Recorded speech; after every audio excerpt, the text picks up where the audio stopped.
Olá moçada, eu sou o professor Mânica, do curso SEB Dom Bosco, dou aula de Física e vou comentar as questões de Mecânica da Universidade Federal do Paraná, segunda fase.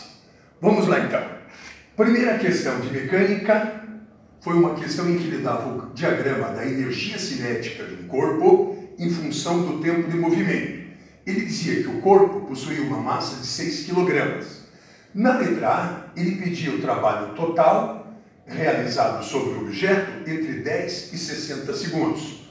Você procurava no gráfico o instante 10 segundos, notava que a energia cinética é 2 joules. Também no gráfico observa-se que no instante 60 segundos, a energia cinética é 0. O trabalho da força resultante é sempre igual à variação da energia cinética. Então é só colocar a energia final menos a inicial. 0 menos 2, o trabalho dava negativo, dava menos 2 joules. E na segunda pergunta, ele queria saber o módulo da velocidade no instante 45 segundos. Do gráfico pode-se descobrir que no instante 45 segundos, a velocidade é igual a 3 metros por segundo. Como a energia cinética é mv quadrado sobre 2, o gráfico nos informa a energia cinética, ela vale 3. O enunciado lá em cima informa a massa, 6 kg, basta você substituir e isolar a velocidade. O resultado vai ser a velocidade do móvel no instante 45 segundos igual a 1 metro por segundo. Nós vamos agora para a questão número 2 da prova de Física. Questão esta sobre equilíbrio. Ele dava uma barra de peso desprezível apoiada no ponto A, um único apoio. Do lado esquerdo, a 3 metros do apoio, um corpo de massa 1 kg. Do lado direito, uma mola puxando para baixo, exatamente sobre o ponto C. Ele fazia duas perguntas. Uma, ele queria saber a força feita pela mola, melhor dizendo, o comprimento da mola, conhecendo a constante elástica 60 N por metro.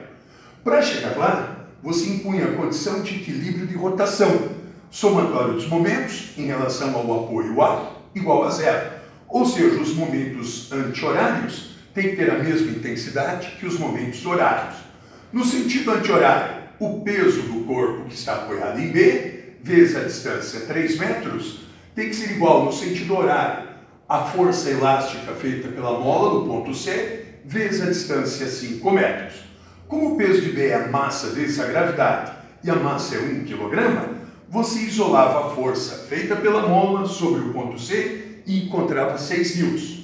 Aplicando a lei de Hooke, sabendo que a força é 6 newtons, sabendo que a constante elástica da mola é 60 newtons por metro, você descobria a deformação da mola, 0,1 metro ou 10 centímetros. Existia uma segunda pergunta, o item B, que nós vamos ver na sequência. No item B, ele queria saber qual é a força que o suporte A exerce sobre aquela barra horizontal. Basta você pensar assim: as forças orientadas para cima devem equilibrar as forças orientadas para baixo. A força orientada para cima é a força do suporte sobre a barra. As forças para baixo eram o peso daquele corpo de massa 1 kg e a força elástica que nós calculamos ali em cima, 6 newtons. Fazendo a conta, resultava 16 newtons a resposta do item B. E agora nós vamos saltar para a questão número 5, que também era de mecânica, onde ele colocava um corpo de massa M numa superfície com atrito, puxava com uma força F e o corpo adquiria uma aceleração A. Ele queria que você isolasse o coeficiente de atrito cinemático. É uma situação cinemática, uma situação de movimento. Basta aplicar a segunda lei de Newton, F igual a ma. A força resultante é a diferença entre a força que favorece o movimento e a força de atrito, μ vezes N, onde a força normal é igual ao peso do corpo. Feita a substituição adequadamente, você descobre e isola o μ, o coeficiente de atrito. O resultado vai ser F menos ma, tudo dividido por mg. É a expressão que ele pediu. Essas foram então as questões de mecânica. Foram questões clássicas, questões conhecidas dos nossos alunos, bem exploradas em sala de aula, e de tal forma que o bom aluno, acredito eu, tenha acertado todas elas. É isso aí. Um abraço para vocês.